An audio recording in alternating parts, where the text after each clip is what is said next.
The mayor of the southern port city of Mykolaiv calls Moscow's attack to the local hospital cynical terrorism by Russian troops.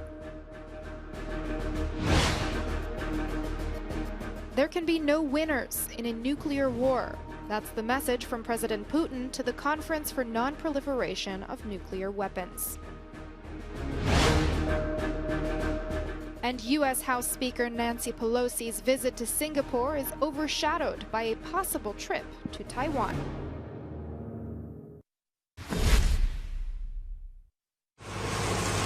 A hospital in the southern Ukrainian city of Mykolaiv engulfed in flames after a Russian attack. The city's mayor called it cynical terrorism by Russian troops, saying the trauma wing will be out of commission for the foreseeable future. The attack left a gaping crater in front of the hospital. Shelling also continues on the front lines. In the Donetsk city of Bakhmut, artillery fire sent residents fleeing from one of the last major cities still under Ukrainian control in the region. Further north, in Kharkiv, residents brave sweltering heat in order to get their hands on food supplies. Local authorities in Ukraine's second city warned people from standing in queues, as it could expose them to a targeted Russian attack. But for many, the risk of starvation was much greater. People don't think about what could happen because they just want their food. Even when there's shelling nearby, nobody leaves. Meanwhile, in occupied Kherson, Russian engineers are trying to repair the main bridge into the city, which was damaged by Ukrainian shelling. Russian state television shared footage of what Moscow calls an improvised pontoon ferry that's being used to help locals deliver food across the Dnieper River.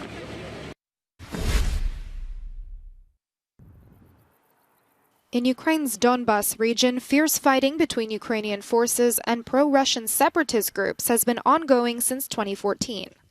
For many residents here, the latest Russian offensive is familiar territory, putting the deep divisions that define the region on full display once again. Soviet nostalgia runs deep in the impoverished pro-Russian neighborhood of Konstantinivka. The Ukrainian government has forgotten us for 30 years. Since independence, it destroyed all the factories. We had 20 left. Now there are 5 or 6 only. We lived well under the Soviet Union. Our parents had work. We lived without any problem.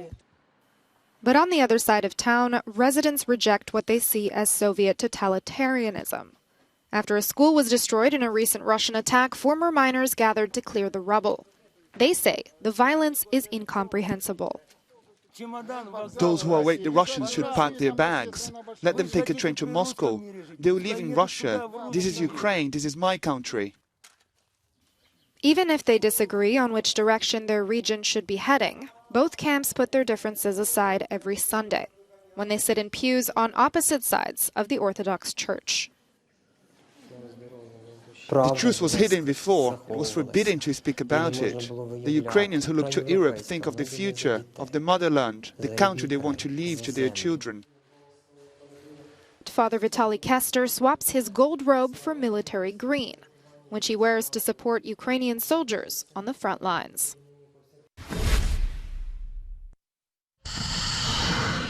The world is just one miscalculation away from nuclear annihilation. That was the stark warning from the head of the United Nations as he opened a conference designed to beef up the landmark Non-Proliferation Treaty. The arms control agreement is now 50 years old. We need the treaty of non-proliferation of nuclear weapons as much as ever. And that is why this review conference is so important. It's an opportunity to hammer out the measures that will help avoid certain disaster, and to put humanity on a new path towards a world free of nuclear weapons. It is also a chance to strengthen this treaty and make it fit for the warring world around us.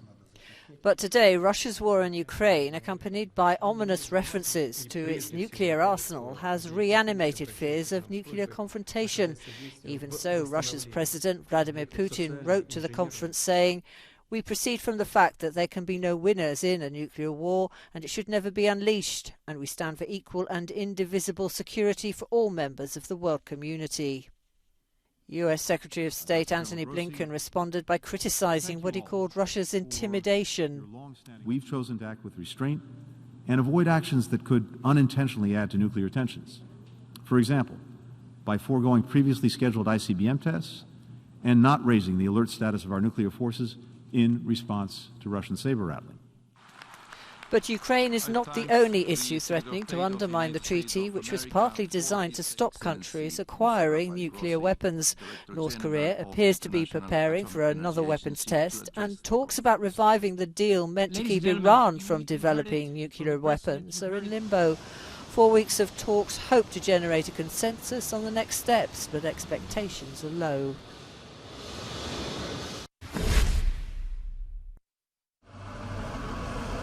After hours of delays, trucks and heavy machinery blocking the border crossings between Serbia and Kosovo have moved on.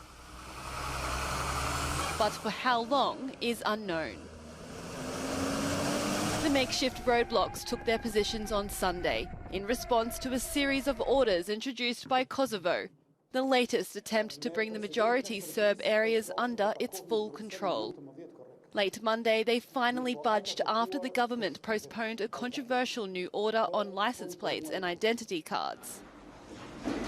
The head of the Serbian government office for Kosovo says Serbia is ready to take part in European-led dialogues with Pristina. Serbian forces withdrew from Kosovo in 1999. The territory declared its independence in 2008, but Serbia still considers it part of Serbia. NATO-led peacekeepers took to Twitter to say it's monitoring the situation in the north, adding it's ready to adopt necessary action to keep Kosovo safe. The measures are postponed for 1 month, and everybody expects now that Pristina and Belgrade could come to some sort of an agreement in the following days and weeks until the 1st of September in order to prevent incidents happening again like they happened yesterday when everything looked very, very tensed and dangerous. So in the following weeks and months, we will see what will happen again and how will the implementations of those measures go by on the 1st of September. Dušan Hadžinikolić, Euronews, Belgrade. U.S. House Speaker Nancy Pelosi has kicked off her Asian tour with a visit to Singapore on Monday, but the stopover has been overshadowed by her possible trip to Taiwan. The Wall Street Journal quoted a source saying the suspected visit could take place this week, while local media in Taiwan has claimed she could visit the island as early as Tuesday.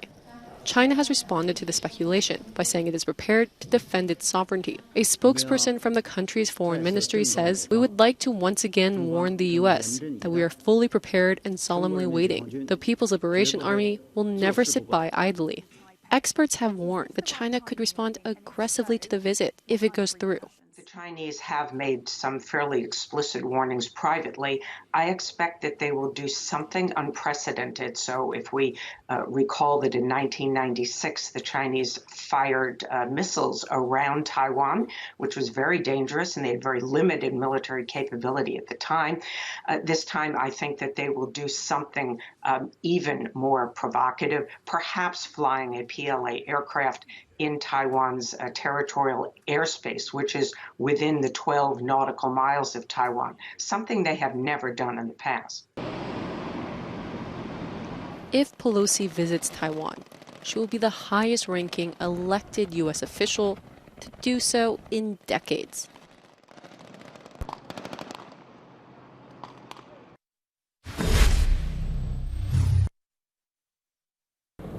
That's where a band they all broke together. Yeah. Bounces down. Going on in there, must be. Who knows?